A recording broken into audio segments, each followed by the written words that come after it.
Okay, Brian, prediction time. What do you think we'll see at CES 2026? Come on now, this is easy. Self-driving pizza delivery drones. Okay, I absolutely love that. I was going to say AI powered fashion shows, but either way, we'll be there co hosting, and you should be too. CES is where the future gets made in real time, where visionaries and bold thinkers reveal breakthroughs that shape our world. Every moment sparks innovation and action. Because when the world is watching, When the stakes are high, when the opportunities are real, innovators show up. join us by registering at ces.tech. See you there.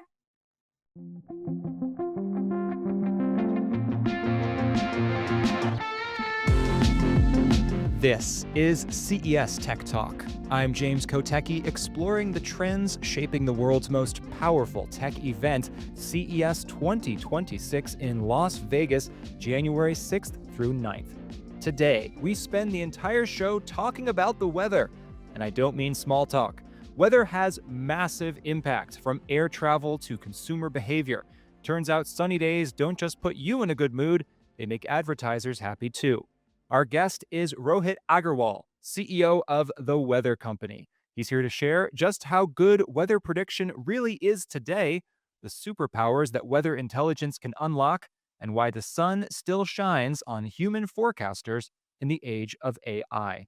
And if we're lucky, he'll also give us good news for our weekend picnic. Rohit, welcome to CES Tech Talk. Great to be here. Thanks for having me, James. Okay, so we all know the weather. We all check the weather all the time. And we all complain about the weather sometimes, and sometimes we complain about predictions of the weather. But give us a sense of baseline here. Just how good is today's technology at predicting the weather? It's quite remarkable when you think about how we go about helping to deliver that forecast to hundreds of millions of people and thousands of businesses. We're effectively calculating weather for 2.2 billion points on Earth. We're doing that every X number of minutes. And when you think about the range at which we do that, it's between 1 kilometer and 3 kilometers scale. And so when you think about the compute that is required to do that, when you think about the models that are being blended together over 100 in order to be able to produce that, it's a pretty remarkable feat of science. And is there any rule of thumb that can tell us? I remember speaking to somebody in the broadcast news business years ago, and they were like, my rule of thumb is if the weather guy, says it on TV, it's probably good for like 3 days. And then beyond that, they don't really know as much what they're talking about. But fast forward to today, is there any like rule of thumb for how many days out or just how good forecasts can really be? And is that really even the right way of asking the question? I mean, it's a forecast, right? Which is ultimately making a prediction based on a sets of weights and measures. The closer in that the forecast is being provided 24 hours out, 72 hours out, of course, the more accurate the forecast is going to be versus going 14, 15 days out, which still has a meaningful amount of accuracy and value to, again, consumers and businesses. What's really interesting, especially in the age of AI, is how you take what has happened in the past, how you look at the conditions that actually manifested what's happened in the past, and how you start to draw inference or conclusions around the patterns of weather and atmospheric conditions that you see today, how that matches with the atmospheric conditions that you saw maybe from yesteryear, and how you start to assess, what that might look like in terms of the weather coming forward. Yeah, and I absolutely want to talk about how AI is impacting and leveling up what you do, because what you're talking about is something that was, I guess, in the past, presumably solely the province of human brains, maybe the province of human brains aided by very powerful computers, but now we're adding AI on top of that. But first, before we get into all that, I just want to make sure people understand what the weather company does. So can you give us a quick tour of everything that is under the weather company's metaphorical umbrella? Sure. Most people probably don't realize, but we have a pretty wide spanning business. We break it up into two major parts: a consumer business and an enterprise business. On our consumer side, we manage, run, operate really popular, well known brands such as the Weather Channel, Weather Underground, and Storm Radar. On our enterprise of our business, we actually have a very large aviation business. We help ensure the safe passage of over 25,000 flights per day, broadly across North America. We actually are responsible for supporting over 650 major media broadcasters and supplying them with weather conditions and graphics that help them run their weather programs each and every day. We also support an emerging government business where weather is important in sort of the management and delivery of meaningful operational and mission software. And then lastly, we actually support over 2,000 enterprises with our data, everything from major automotive manufacturers to agriculture companies and energy. So it's a pretty wide spanning business, and the problems that we solve are pretty complex. And it was interesting when you mentioned earlier that even if you're looking many days out, and of course the forecast is less certain at that point, there can still be real value in having a forecast that goes out to that point. I guess it all just kind of depends on the use cases. And I want to talk specifically now about weather's economic impact and the folks who care about that, because I think we might all intuitively realize that weather matters for any number of economic activities. What does the data actually show you? Because you actually have interesting data on this about how weather influences people's behavior and then businesses. Yeah, there's a wide range of data, both data that we've created and or assessed ourselves, but also independent studies that have shown that weather can have an impact on revenue and efficiency by 10 to 20%. We've seen that we actually wired up people's brains or put special caps on them that actually measured their brain activity around what the relationship was between weather and mood, and how mood and emotion actually has a meaningful impact on purchasing decisions. We've seen that every 1 degree of increase in temperature translates into a percentage point increase in revenue. So we think there's a massive and significant relationship between what is happening with the weather and how the weather is actually impacting a business's ability to plan for their operations and deliver on services for their customers. So then I guess continuing with the idea of weather that looks like forecast that looks maybe 2 weeks into the future.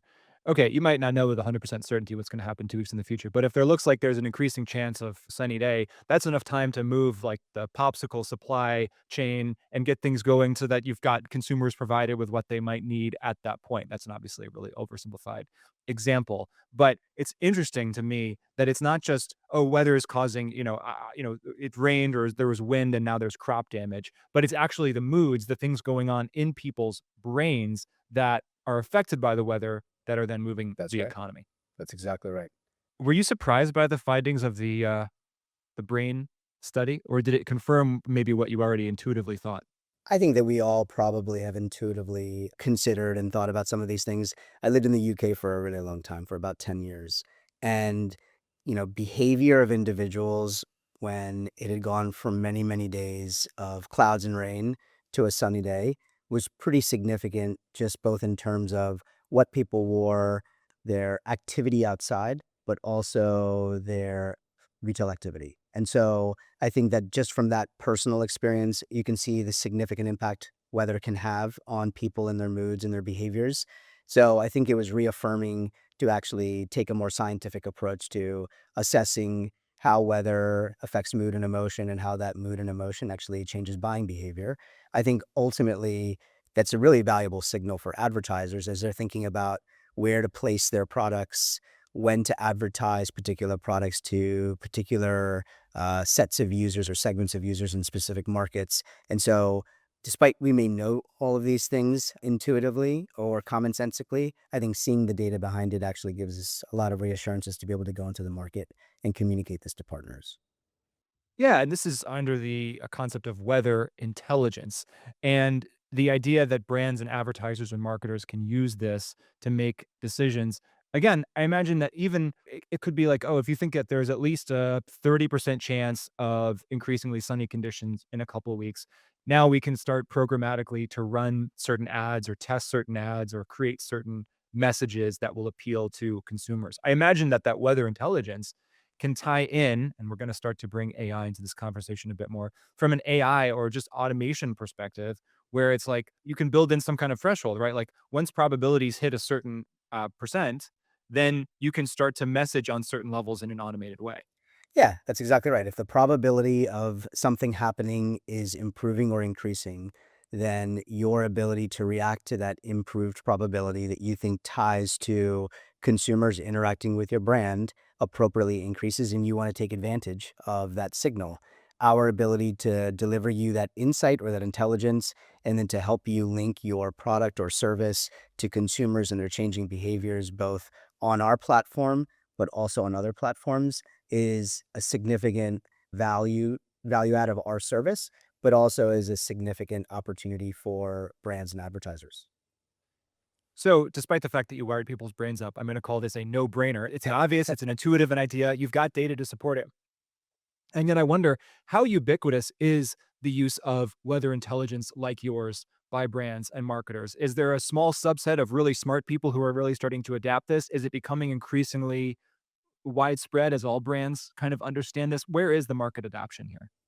That's a great question. I think the way that we think this is in two ways. One is we think that, to the point that you made earlier, everyone has sort of some sense of how the weather is probably impacting their business. I mean, can you think of a business that does not have some relationship or impact from the weather? It's pretty ubiquitous. So everyone has some sense of it. I think people's ability to actually use this signal more intentionally towards driving their business is a more emerging phenomenon. I think that advertisers and marketers have always thought about us as a brand safe place to deliver their messages to hundreds of millions of consumers. So I think that has always been a motion that people have been very active with. But I think the idea of using the weather intelligence signal that we provide and using it to inform their own campaigns, both on and off platform, is something that is becoming a more mature opportunity. And there are some brands in the market that are really well ahead of that particular movement. And we're really excited to be partners with them, but we're starting to see others in the market starting to catch up. And is there something brands need to do before they engage with weather intelligence that helps them be ready to leverage it? I think that it is always important for brands to think about their products and services and the set of conditions under which they believe their customers are most likely to buy those products and services. A funny example might be if you're in the business of selling sunscreen, you probably recognize that there's a correlation between there being sun and your user needing the product, right? So if you ultimately know what the relationship is between a certain set of conditions and your consumers buying your product, that ultimately is the underlying data that starts a process and a relationship with us to make sure that the set of conditions can map to the activity and goals that you have for your product. So what I'm hearing you saying is the fundamentals, right? And that's always the answer, I think, when you talk about new technology, exciting new insights that you can add. It's like if you don't have the fundamentals, you can put a bunch of that stuff on your company and it won't work as well as those who've got the fundamentals down and then can add this to kind of supercharge what they're doing. It sounds like weather intelligence is kind of an emerging thing. It's increasingly powerful thing for businesses to adapt. Are there other consumer or business experiences that are on the cusp of coming out? What is possible in the near future that might not quite be possible today? Are there previews of new experiences or opportunities or insights that we're gonna be able to have in the near future? Well, I think, again, we've touched upon it today a little bit, but haven't delved into it very deeply yet. I think the use of AI in order to change creative dynamically is a really important complement to how we think about weather intelligence. So, an example, if you're an automotive manufacturer and you sell a vehicle that is both safe in severe weather conditions as well as enjoyable to drive. I know, let's say, for example, off-roading during good weather conditions. Ultimately, the way in which you promote that particular product or that vehicle to your consumers is going to be dependent upon the weather and or the time of year that your customer or consumer is consuming your message. So during the winter in severe conditions, you might be promoting your particular vehicle with a particular set of tires and a particular set of features that are around safety and security. But during the summer months, you might be promoting that product with the top down and much more fun and exciting experience when, safety and security are not necessarily top of mind, but summer fun is more of the set of conditions that you're trying to invoke with your consumer base. So I think you obviously have a set of weather intelligence attributes that are important. You have a set of consumers and segments that you're trying to attract, but really importantly, you're trying to make sure that the message that you deliver is being dynamically created in such a way that it appeals to the user in the right place at the right time. One thing I really do want to ask you about when it comes to AI is the continuing role of humans in the process. I understand that you employ over 100 meteorologists. We do. And so when we're talking about AI for both prediction and getting better weather predictions, and then how that trickles down into changing messaging and business insights and how that ultimately reaches the consumer, we can imagine a fully automated process there, but obviously it sounds like humans still need to be involved. So tell me about your philosophy on why humans are there and how humans continue to add value. Yeah, our general philosophy as a company, I would say my own as a leader and individual is it's really human over the loop. We like to call ourselves an OG AI company. We've been using AI for a very long time in order to produce this world-class ubiquitous forecast. It is the forecasting business requires really heavy compute and it requires really sophisticated algorithms performing that compute. And so we've been using AI for a long time, but it's humans that have developed the algorithms. It is humans that are creating the weights and measures by which our algorithms are running and identifying which of the models to weight in what way in order to deliver this 4 times more accurate forecast than the next closest competitor. It's humans that have to effectively do all the nitty-gritty work to check on what are the flaws or errors in the images that are being computed in order to help generate some of the data that then feeds our forecasts. And so ultimately, we think that you have to have really knowledgeable, expert humans who've been doing a set of activities for a really long time that are informing AI how to think about what is the right set of conditions to process in order to deliver these incredible results. So we're lucky that we have some of the world's best Mets, and our goal is to continue to employ the best Mets in the world in order to deliver the best weather intelligence and capability to the world. I mean, it seems like business as a whole is going through all these kind of gyrations and backflips and ups and downs on, are we going to automate away everyone's job? Do we still totally need humans in the mix? Like, what's the role of humans? And I think that's because a lot of businesses are grappling with AI, or at least a certain iteration of AI. You know, for the first time, it's still relatively novel for a lot of folks. Maybe just a couple of years it's been on their radar.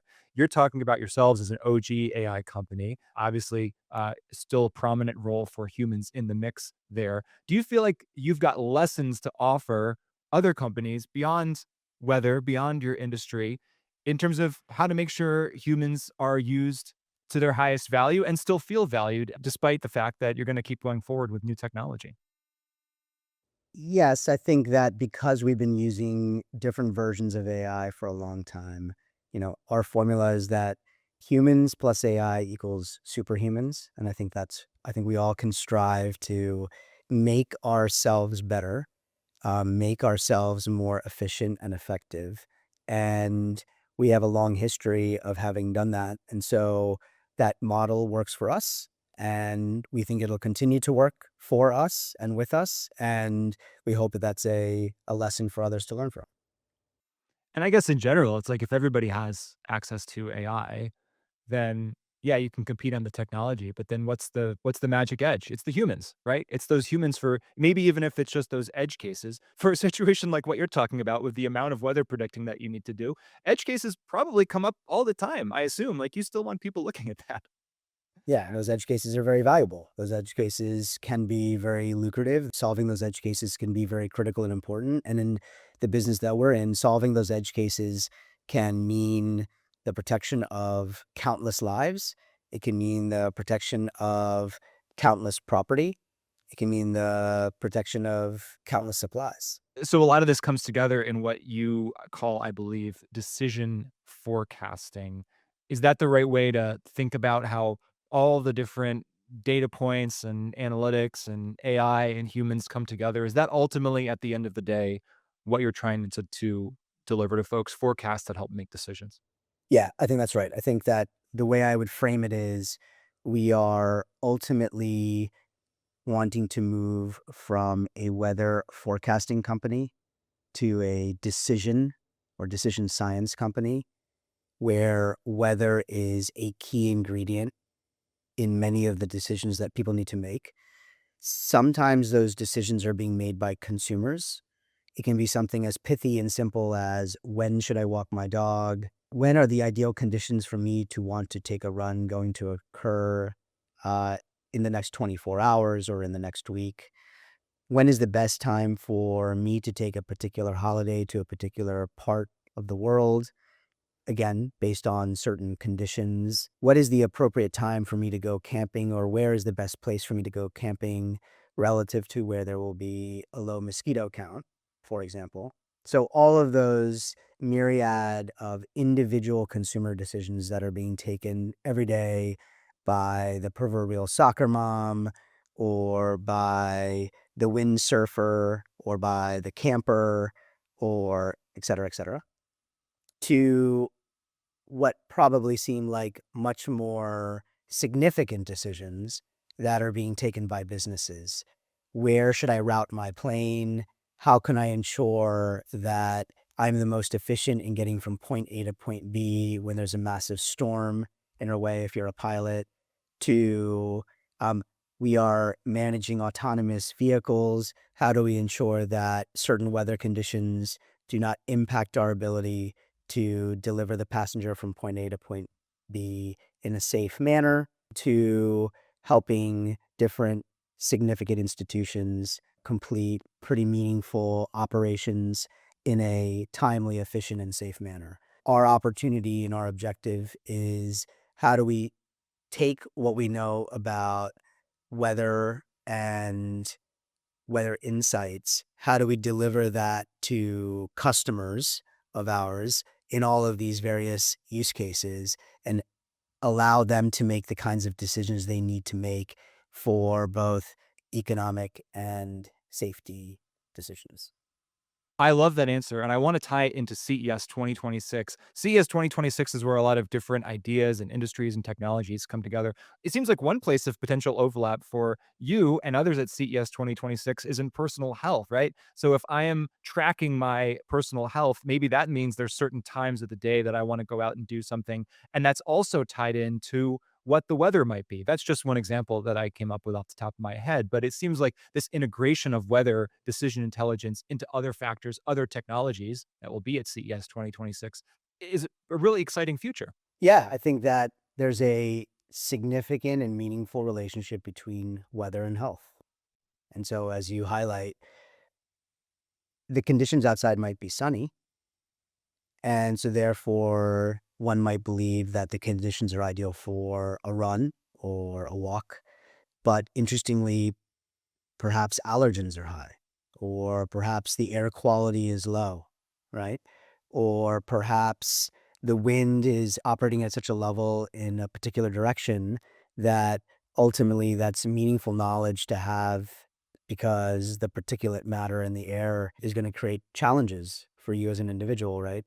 Those are like the places and the opportunities that we are, starting to be in a much better position as a society to be able to deliver to consumers, which is that the set of attributes that actually impact your ability to live the life you want in the comfort that you want are more available than they ever have been. And our ability to mash up what we do with the special capabilities that others provide and bringing that all together to the individual, again, allows them to make better decisions. You could team up with the, home entertainment folks, the screen folks too, and be like, "Tonight's gonna be a nice rainy night. It's the perfect night for a cozy movie night with your And family." here's your movie Um, recommendation. exactly. So there's all these different synergies. What are you, specifically planning for CES 2026? I know you're excited about it. I'm always excited about coming to CES and checking out what's new and interesting in a variety of industries. I think what it spurs is a lot of creativity and out of the box thinking. And for me, Ultimately, one of my favorite things to do is to take different services and different capabilities from different markets and different companies and imagining how you can mash that all up into some new service that solves a problem in some new way. And so, what I get really excited about when I come to CES is observing and absorbing all of the new ideas and how people have put those new ideas into practice, and then thinking about, okay, how can we take what we do? How can we combine it with what others have done in order to bring new solutions to the market for our customers and in some instances for our customers' customers? And that gets me really excited each and every year. I love it. I want to end with a personal question on creativity because I read in your bio that you like painting, cooking, soccer, tennis, and your bio specifically says this: your creative endeavors make you a better leader. Why do you believe that? Ultimately, leading is about inspiring people to pursue what often feels hard and impossible. And I think at the essence of building solutions for your customers is thinking creatively about the problems they have and being even more creative in how you think about the solutions that will deliver the solve. I'm passionate about makers. And so being a maker and making things, I think just puts you into a particular headspace and mindset. And I think it makes it easier to engage with your team and your staff when you have that kind of mindset and when you encourage them to take that kind of mindset. Painting, cooking, soccer, tennis, 2 indoor activities, 2 outdoor activities, whatever the weather. Rohit Agarwal, you've got it covered. CEO of the Weather Company. Thanks so much for joining us today. Thanks a lot, James. Thanks for having us. And that's our show for now, but there's always more tech to talk about. Be sure to follow, subscribe, like, comment, and whatever else you need to do to keep those algorithms happy. You can get even more CES and prepare for Vegas at ces.tech. That's ces.tech. Our show is produced by Nicole Vidovich with Paige Morris and Doug Weinbaum, recorded by Andrew Lynn, and edited by Third Spoon. I'm James Kotecki, talking tech on CES Tech Talk.